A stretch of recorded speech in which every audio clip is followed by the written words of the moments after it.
its 30mm 7-barreled cannon is the most powerful gun ever to take to the skies.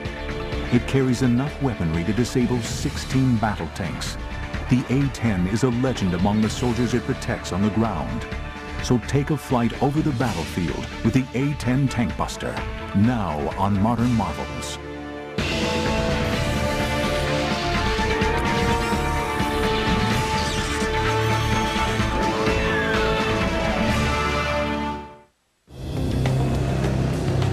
Throughout Operation Iraqi Freedom, the A-10 Warthog was the most well-known and feared plane in the U.S. Air Force. I think it was the best equipped Air Force and Army ready to fight that we could have.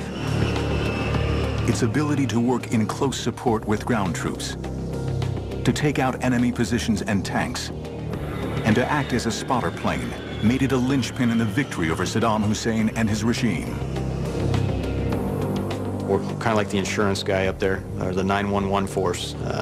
When they need help, they call. And that's who they expect to be there. But for the vision of a handful of men, this aircraft was almost never built.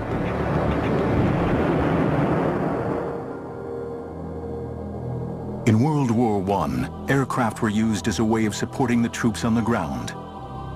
In facing down resistance, the planes were called in to either bomb or wipe out the enemy. Close support in cases of mobile warfare, of moving fronts, of fast-moving combat, whether it was retreat or advance, close support was overwhelmingly important. In those situations of battlefield chaos, where it's very hard to get good artillery support, suddenly airplanes become overwhelmingly important and overwhelmingly effective. During the Second World War, fighter bombers such as the Typhoon, the Tempest, the Mustang, and the Thunderbolt I were used in close air support roles very effectively. But one single aircraft was feared as the ultimate close air support machine. The German Junkers 87 dive bomber, nicknamed the Stuka and fitted with a screaming siren. It demonstrated the most effective use of close air support ever seen.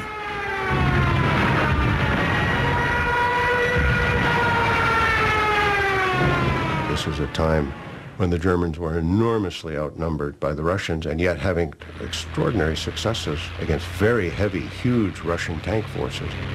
And a key component of that were these Stukas, of which the most famous unit was led by Colonel Rudel, who was the most decorated pilot of World War II.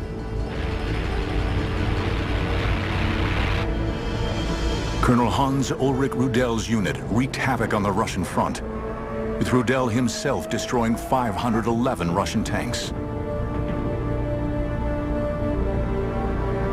But with the defeat of Germany in 1945, the success of close air support was largely overlooked. On September 18, 1947, the United States Air Force was born. Its main focus, to deliver nuclear weapons. Close air support was not a priority. This is the extraordinary part of the whole genesis of the A-10. The Air Force, traditionally, from the beginnings of World War II on, had no interest in close support, have none today. They don't like working for the Army, that they prefer running their own war, totally independent of everybody else. A very natural bureaucratic reaction.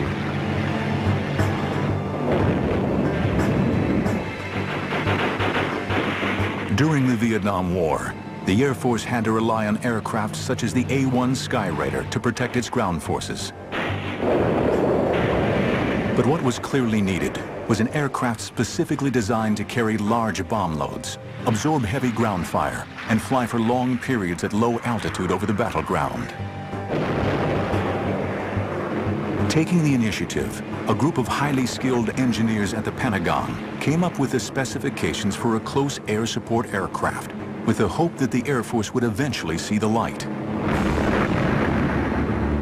We designed the airplane based on the close support done by these A-1 pilots. We used the experience of the Germans on the Russian front with Stukas, and we actually interviewed Colonel Rudel, who was still alive at the time. We used his experience very heavily in the design of the airplane, and we tried to shape an airplane that was directly useful in specifically support of Army troops in the field. A first in aviation history, the Air Force eventually initiated a competition for an aircraft to be specifically designed for close air support. When the request for the proposal on the A-10 came in, I immediately was assigned to work on the aerodynamics of that. Fundamentally, she was to be a close air support airplane, which was capable of knocking out heavy tanks, as well as operating from an unprepared short field of 1,500 feet. Fairchild Republic took on the challenges of designing an aircraft unlike any ever built. The winning design would be a stable, straight-winged aircraft to allow for excellent lift and maneuverability. This combined with the General Electric's TF-34 turbofan engines, which would give it a high thrust for takeoff, and a low fuel consumption to enable the plane to have loiter capabilities essential for the role.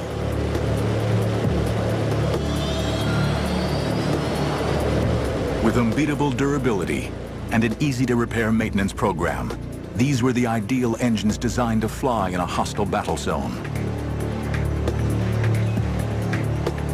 But for the Fairchild team, the challenges became apparent immediately. The typical way to build a jet airplane, and the reason that all jet fighters are impossible to use in this close support mission, because they all have fuel wrapped around the engine. Once you have fuel wrapped around an engine, a .22 rifle will kill you. One of our very first design rules was the fuel had to be someplace other than the engine. Not only was the fuel safely stored in the fuselage away from the engines, the fuel tanks also had unique built-in fire suppression capabilities.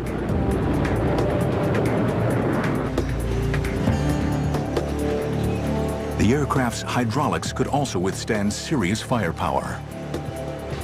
We required that every hydraulic control had to be backed up by a simple mechanical cable system that's much harder to shoot out. We could come back with hydraulic system shot out, half the tail shot off, a piece of the wing shot off. It had two engines, you could come home on one. The pilot was bathed in a titanium tub which could take 20-millimeter shells. It was really a piece of machinery that you could fly into hell and back.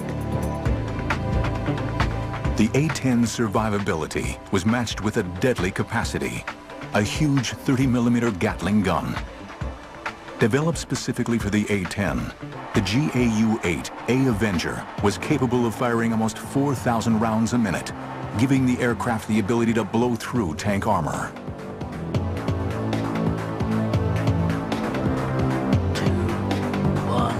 Fire. She was designed primarily with a Gatling gun in the nose, and it was built to destroy anything that was considered an armored weapon on the ground. But she was built around the gun, and the gun was a given from day one. Fairchild Republic wins the competition to build the first aircraft in U.S. aviation history, specifically designed for close air support. But before the Air Force will give the go-ahead, they want hard evidence that the aircraft and the gun can perform well together. The need would spark a series of simulation tests unlike any ever produced.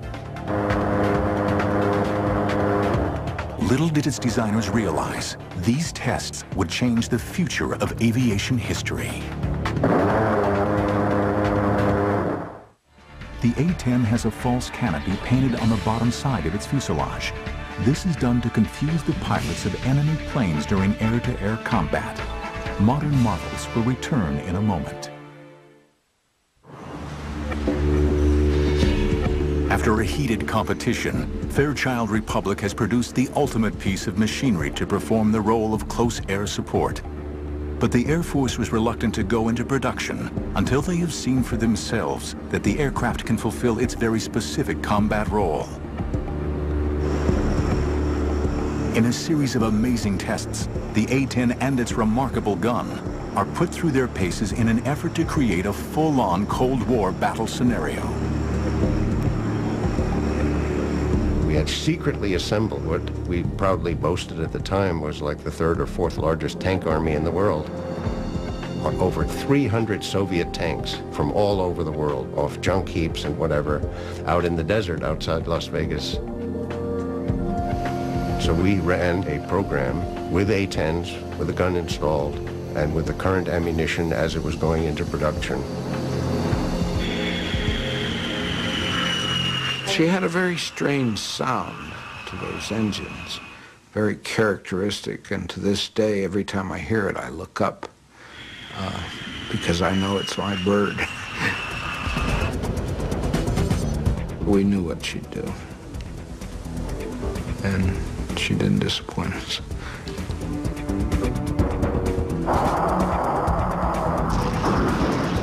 And we did a meticulous series of tests, attack after attack, checking tactics, checking burst lengths, all these details to see how effective we were against tanks. We learned an enormous amount about it. The most important thing we learned was that this weapon had unprecedented effectiveness.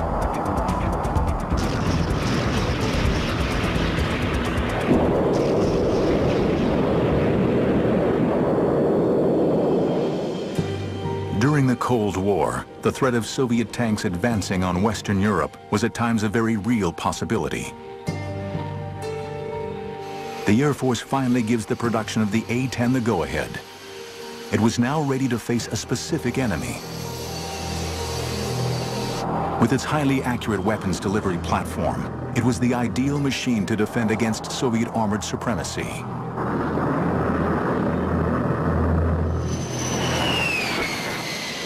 The first A-10 arrived at Davis-Monthan Air Force Base in Arizona in October 1975. Immediately christened the Warthog, the A-10 was admired for its simplicity and ruggedness rather than its good looks. It's kind of an ugly only a mother could love is probably the way most of us describe it. It's that ugliness is what makes it so tough. It's very rugged. People can compare it to like a Jeep or a Hummer or something like that. It's thick, it's big, everything about it is boxy, and it looks very strong and sturdy. It's almost guaranteed to bring the pilot back alive. But with a top speed of only 420 miles per hour, high-set twin engines, and squared-off slab-like wings, the A-10 was a far cry from any streamlined jet. It's pretty awe-inspiring. It was so much bigger than the aircraft I'd flown in pilot training. It felt huge and it felt big getting into it. And it was also intimidating just because first time you fly the airplane, you're by yourself, but it was definitely exhilarating at the same time. The single-seat cockpit is surrounded by a large bubble canopy to provide all-around vision and a bulletproof windscreen. I love single-seat cockpit. That's one of the reasons that I was enticed by the A-10. No one looking over your shoulder, no one telling you what to do. You put the aircraft where you want to do it and you employ it in the fashion that you want to employ it. It's all personal, and you are the master. I think the first time that was one of the things that surprised me. It took itself right off the runway for the most part. Once it hits the speed it wants to fly, it just lifts up and away. And I think it probably has to do a lot with the big straight wing, positive camber on the wing. It wants to fly. The plane reacts to you. It's like you kind of strap on the plane itself, and it's an extension of you, and it flies. It has a feel of a real stick and rudder. The A-10 is known for its tight turn radius, so it can turn on a dime. You can even look at the ground as you're turning, and it looks like you're just turning in space. Straight wing lets us turn very, very tight. So even though we're going slow, we've got a very small turn radius, and we can very quickly move our flight path so that we can dodge all those, the AAA and the surface-to-air missiles. But it's the challenge of the unique close air support role that's the main attraction to the A-10 pilots. It's an environment where anything can happen at any time. The mission that we do is not a rote mission. You don't come into it knowing exactly every single thing that's going to happen from the time you take off to the time you land. Once you get in the air is where it starts actually unfolding, and you have to react to that. You hear American voices on the radio screaming because they're taking fire and that there are people dying. Their artillery can't get the enemy. They call in the A-10s. Flying of the airplane has to become secondary. Now you're trying to employ the weapon system, and that's where it gets complicated. We get maps spread out in the cockpit, and we're still trying to talk on the radios and keep from getting shot at.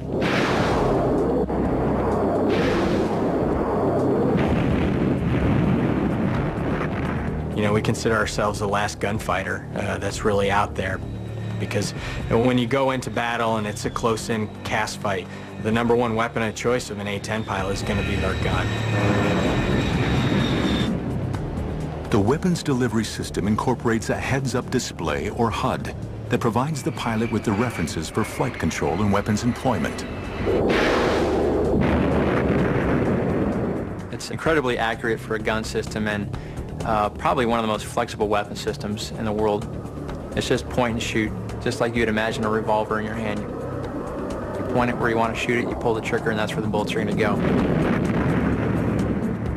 When you roll in and you pull the trigger for the first time, you get excited and the adrenaline starts pumping through, and I had the biggest smile on my face. What a feeling shooting the gun. I mean, the whole airplane shakes. The first time I fired the gun, you know, I had to come off the trigger because it scared me, because I couldn't believe something like that could come out of the front of the airplane, all the flames, the smoke. This 30mm bullet is the size of my forearm, and that smell of gunpowder, you get that in the cockpit after you fire the gun, and it's just incredible. You get a little bit of a high from it, I think, sometimes. It smells like victory. But it would be some time before the pilots would use their guns in anger. With the ending of the Cold War, the tank fleets of the Warsaw Pact no longer seemed like a threat. And the U.S. Air Force plans to withdraw the A-10 fleet from service by the 1990s. But with a serious situation brewing in the Middle East, all that is about to change. The Warthog was about to play a key role in bringing down one of the most destructive individuals in history. Fuel for the A-10 is held in a self-sealing compartment that's protected by internal and external foam. This holding cell will automatically repair itself if hit by a bullet of up to 23mm in size. Modern marvels will return in a moment. In September 1980, Iraq invades Iran, beginning one of the longest and most destructive wars of the 20th century.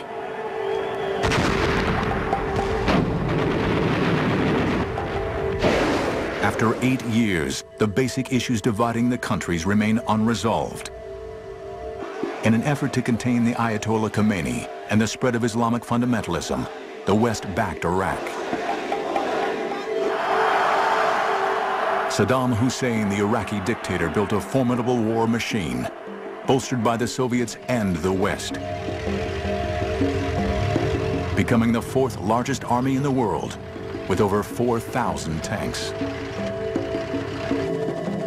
On August 2nd, 1990, Iraq invaded Kuwait. For 15 years, the A-10 waited for the chance to justify its place in the Air Force's arsenal. For the Warthog, it's now make or break time. When the first Gulf War started and our squadron deployed down there, approaching that time period, the Air Force was considering getting rid of the airplane. It wasn't until the Gulf War came around we proved the fact that we are a capable cast platform. When the war broke out on January 16, 1991, there was an urgent need for a missile-launching tank buster. The A-10s were committed to combat for the very first time. Back then, you know, we had nobody with combat experience except for a few of the very senior leadership that had flown in Vietnam. So a lot of people were unsure what to expect. Deployed to the Gulf to back up coalition ground forces, A-10 squadrons launched on Iraq's thousands of tanks in the mother of all battles.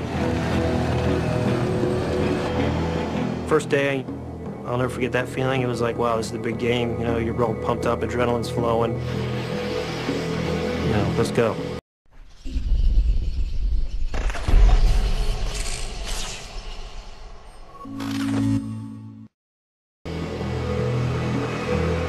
You know, you go in, we hit a target, and I remember looking down and going, what's all that glittery stuff down there? And sure enough, it was, you know, them shooting.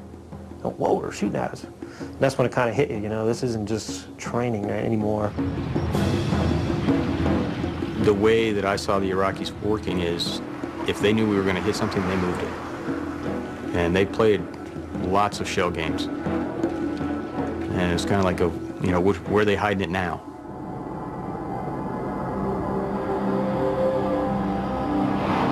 By February, the coalition air forces appear to be dominating the skies, and the A-10 is seemingly invincible.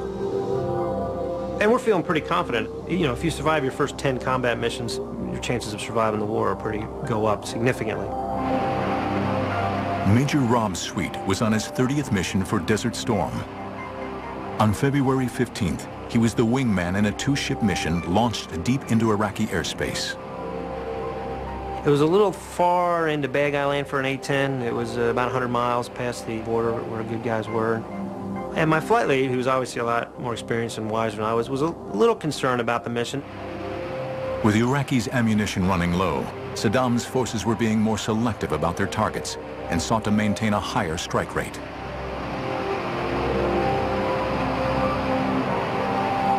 So we said, all right, well, we won't hang out as much, and the target will take 2-3 passes, and then we'll leave, go somewhere else. There's a formation of tanks in a circle about 3 miles in diameter, no craters anywhere, and we were kind of aware that maybe these were plywood dummy targets. Sweet's flight leader rolled in to take a closer look at the target, and then clears his wingman in. For Sweet, what began as a routine mission was about to turn into his worst nightmare. As I'm coming off, sure enough, here comes the SAM. Well, whoa, that ain't good. But if you see it, you can beat it. So I saw it, put out some shaft flare, I kind of pulled around it, and it missed, sure enough. But a guy who was close. In fact, that is as close as I'd ever been come to getting hit by anything. So I went from being, whoa, that scared the living daylights out of me, to losing my professionalism somewhat and getting really pissed off at this guy for scaring me. So he was going to die for doing that.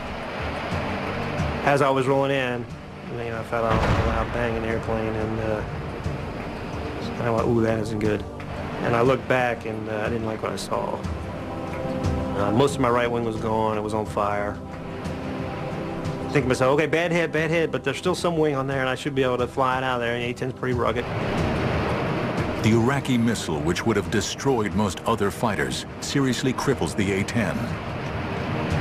The plane enters a steep spin/spiral, starts spiraling on down. I'm throwing switches trying to recover. I'm yelling, yeah, I can't recover, and then I start to panic. And I remember just seeing a desert coming up like this, and time to get out.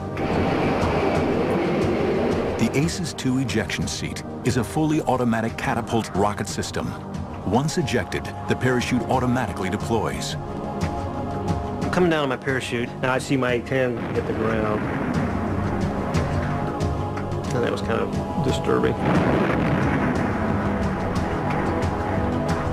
As Sweet hits the ground, he's seized by Iraqi soldiers. You know, they were on me before I even had a chance to roll over. And then it was their chance to get some payback. And so I got the crap beat out of me, basically.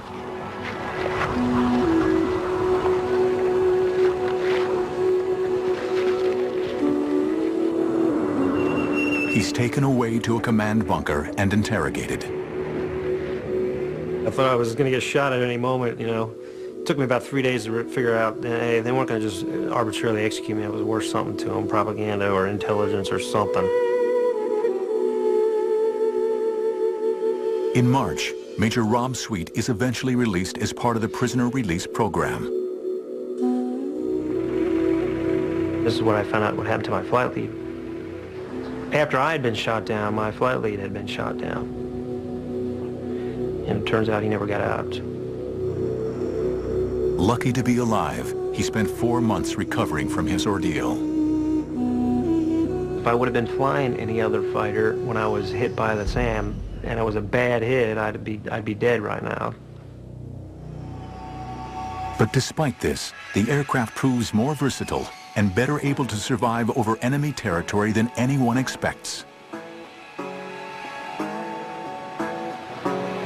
During the 40-day conflict, the A-10 force destroys 987 tanks, 926 artillery pieces, 1,355 combat vehicles, 10 fighters on the ground, and 2 helicopters shot in air-to-air engagements.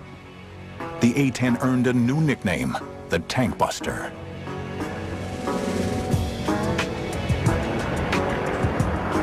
The result confounds all those who questioned the need for a dedicated ground support aircraft. Flying a staggering 8,500 missions, A-10s are responsible for more than half of Iraq's losses of military equipment in Operation Desert Storm.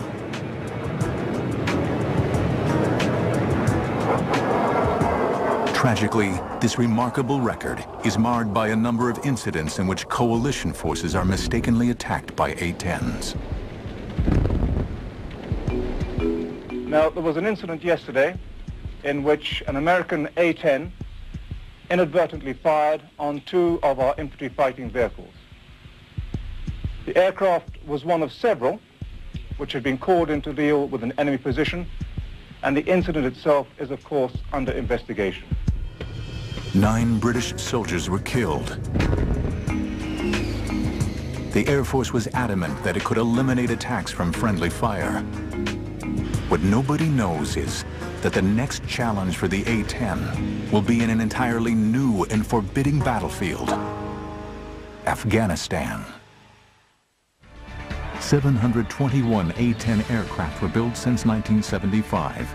367 are in active service today. Modern marvels will return in a moment.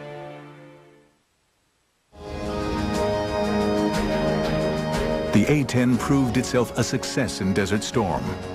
But for this aging aircraft to remain integral to the Air Force attack plan, it would have to meet the constraints of an ever-changing battlefield.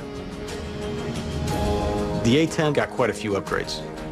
No new engines or anything like that, but more avionics upgrades. We were able to incorporate systems that had come online, the global positioning satellite systems. The A-10 was the first fighter to fully integrate with the night vision devices. The whole cockpit is modified to use night vision goggles. We've been training with them longer than pretty much any other fighter community, and we've gotten very good at it. The A-10 is destined for a new mission. On September 11th, 2001, the war on terrorism begins. Our response involves far more than instant retaliation and isolated strikes. Americans should not expect one battle, but a lengthy campaign, unlike any other we have ever seen. The Warthog strengthens Operation Enduring Freedom, spearheading urgently needed around-the-clock cover for ground troops in Afghanistan. For the crews of the A-10s, it was like nothing they had ever seen. We arrived in Bagram, reported to my commander, and I said, "Boss, this has got to be the scariest place on earth." You really felt like you were in the middle of a combat zone, and we were. The A-10 is the ideal aircraft for the Afghanistan battlefield. The jet is versatile enough to navigate mountainous peaks and deep valleys, while also patrolling and pinpoint attacking their targets. It wasn't bad flying over the mountainous terrain. The bad part was if I ever had to get out of the airplane, there's a lot of snow down there. That's not a good place to be. Going from a nice warm cockpit down into the snow is not an idea that I want to have to fulfill. The airplane, higher altitudes than what we normally would fly, just because of the heights of the mountains over there. We were able to go places that the other fixed-wing assets may or may not have been able to get in very well. And we definitely went places that the helicopters couldn't get in.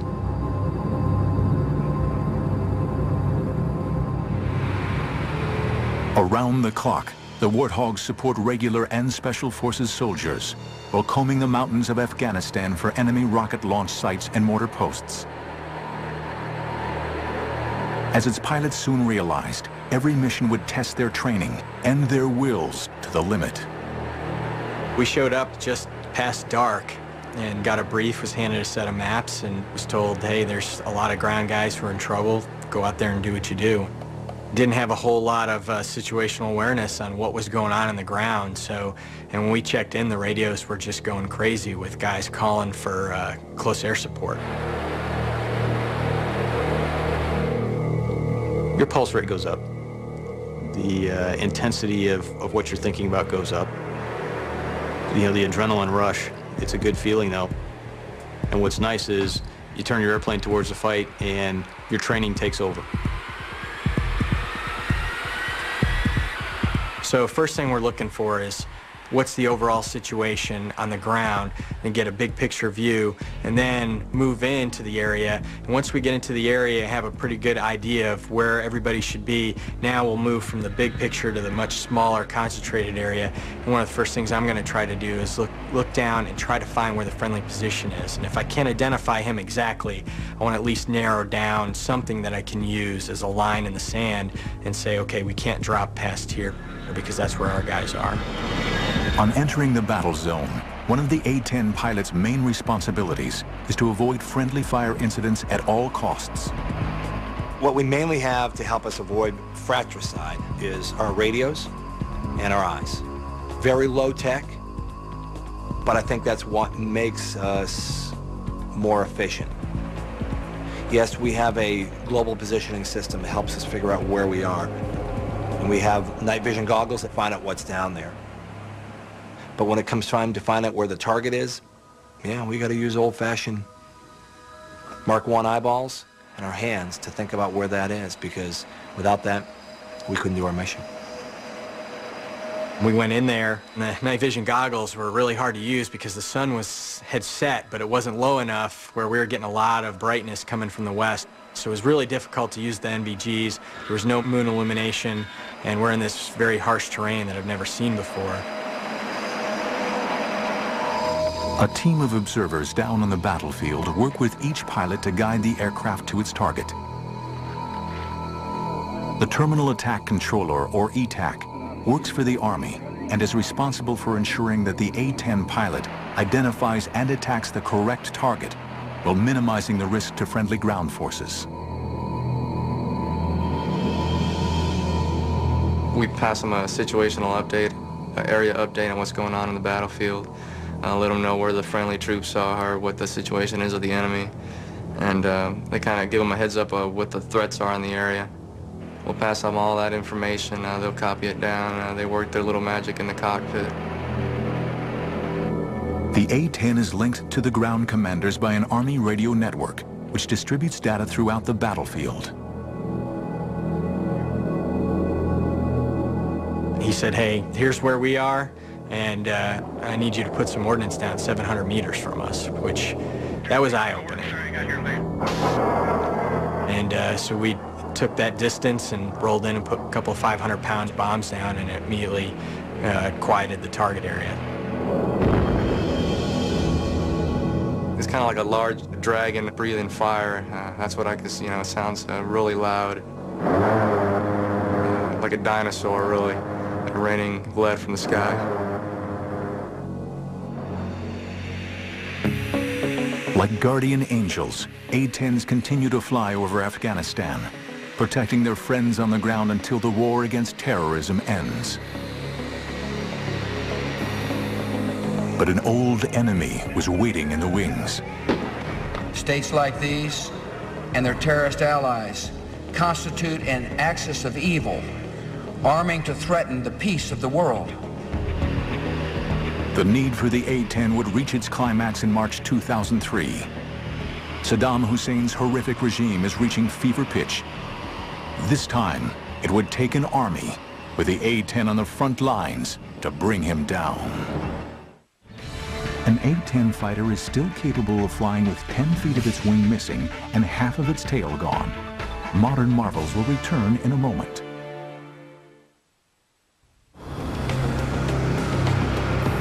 March 2003. Saddam Hussein's forces are about to come head-to-head with the A-10 tank buster as it once again prepares to fly over the battlefields of Iraq. The coalition forces mean to end the regime of Saddam Hussein for good. The Warthog has come a long way since the last desert battle. By the time the second Gulf War, the Iraqi freedom comes along, pretty much every airplane had been modified to improve the weapon's accuracy. The AGM-65 Maverick missiles are highly accurate, carrying warheads specifically for targeting heavy armor. Infrared imaging guidance enabled them to shoot moving targets at night. Combine these with the already large weapons load and the special laser targeting pods, and the Warthog is better prepared than ever for its deadly role in Iraq.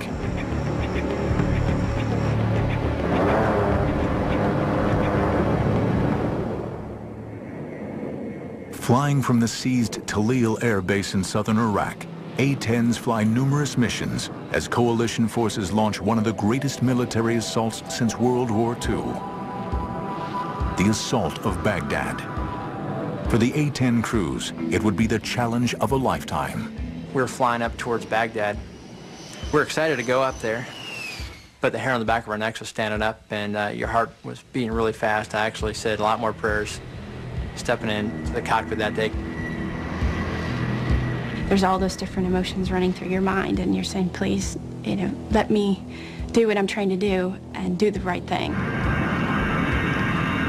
Calling the Warthogs to their targets is another essential member of the ground command team, the Forward Air Controller, or FAC. A-10 pilots take turns to carry out this job, using their specialist knowledge of the mission in the air to coordinate with the soldiers on the ground. We go to a battalion and we speak Air Force to the Army. We make sure the no fratricide occurs. Air Force doesn't shoot the Army, Army doesn't shoot the Air Force. Keep them deconflicted, but then secondary to that is make sure that those A-10s affect the battlefield for the Army. Everyone's talking, just trying to get permission to actually execute the attack. And those sound like simple questions, and this sounds like, pick up the phone, ask, but when you're asking one airplane who's relaying to another guy who's probably, 400 or 500 miles away sitting in a room somewhere, it takes time. And, oh, by the way, every aggressive fighter pilot in Iraq at this point is making the same phone call, trying to get permission. Thanks for the work, sir. You got your thing. The FAC is the A-10 pilot's first point of contact on arrival in the area. Part of his role is to provide the pilot with the target coordinates with pinpoint accuracy. It sounds cold-hearted, but it's very systematic, They tell us the targets, we find the targets, we kill them, we report it's killed, next target. And it just goes, next target, next target. On arrival over the battlefield, the A-10 pilot often has to use basic technology to locate exactly where the target is. In pilot Eric Yahimowitz's case, an Iraqi missile site. I went down with the binoculars and was searching the target coordinates. The 6 missile launchers weren't where they were supposed to be. So it took me a little while to search the area. The Iraqis had moved them probably about half a mile to a mile away. I'm thinking to myself, okay, I don't know if that radar operator sees me with that missile, but I see the target next to it, and it was just an awesome feeling. Your focus then, all of a sudden, is into this one little area is what you're looking at. As you roll down, pilots call it the chute, or when you roll in to employ, that's it, the whole world melts into just this little area. And I was able to lock this thing up and fired that missile, and it came screaming off the rail. From over 17,000 feet, the long-range 300-pound launch and leave Maverick missile travels to its target. For Yahimowitz, the seconds seem to go on forever. I'm waiting and I'm thinking, oh man, the missile went stupid. It went flying into Iran. It should have hit by now. And I'm like, oh man, I'm in trouble.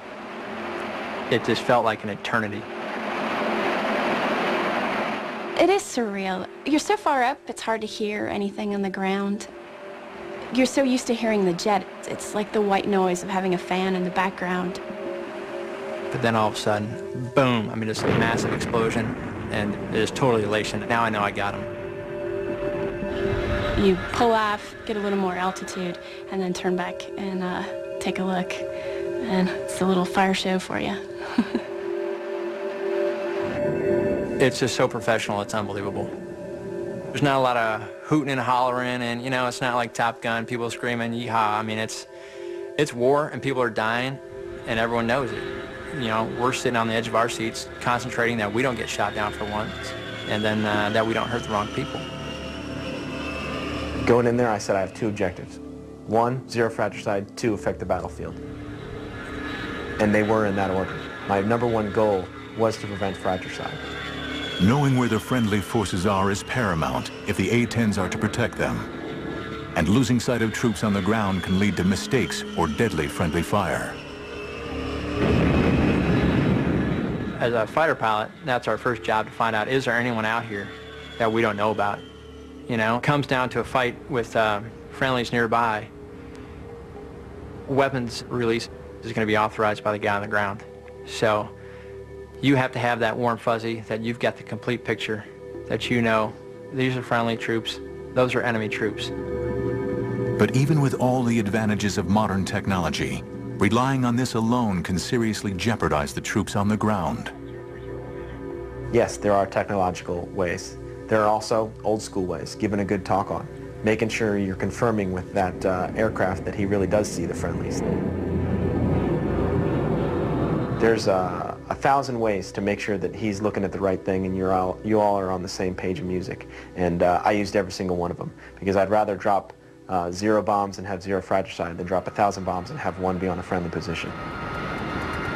Despite the fear of horrific friendly fire accidents, the feeling of flying the plane is the love of every hog driver and the reason for signing up.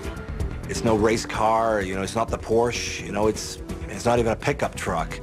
In such a neat airplane, because I feel like I'm flying with the seat of my pants. I can feel everything that's happening to the airplane. None of it's magic, it's all me. Whatever it does, I made it do. The 60 Warthogs deployed for Iraqi freedom dominate the skies, firing an incredible 311,597 rounds of 30mm ammunition. The flying gun performs amazingly. We lost a few folks in the first Gulf War. We didn't lose any in the second. We lost airplanes, but we didn't lose people. That's a testament to the aircraft itself. If I had to be in an airplane and be shot at, the A-10 is the only one I want to be in. The A-10 is an awesome airframe, and the fact that it works with you, and it feels like it's a part of you. And it's one of the only airframes left that it's true flying. You can feel it fly. The A-10 means close air support at its finest. It's been my home now for 8 years, and I love it. And I hope I get to stick with it, and I hope we get the upgrades we want to take us into this next century and keep supporting the Army. But I think it's just an awesome weapons platform. It fills a specific niche, and it does it really well. Able to keep flying with battle damage that would cripple many other designs, and lethal to any armored vehicle in service, the humble Warthog of the 1970s has come to rule supreme over the digital battlefields of the 21st century. Due to remain in service until at least 2025, the A-10 Warthog has proven itself to be one of the most effective aircraft ever flown in the U.S. Air Force, and a legend to those who've flown it. She is not very clean when it comes to protuberances and bumps, and so she's not the sleekest looking piece of machinery that I ever designed. But she got the job done.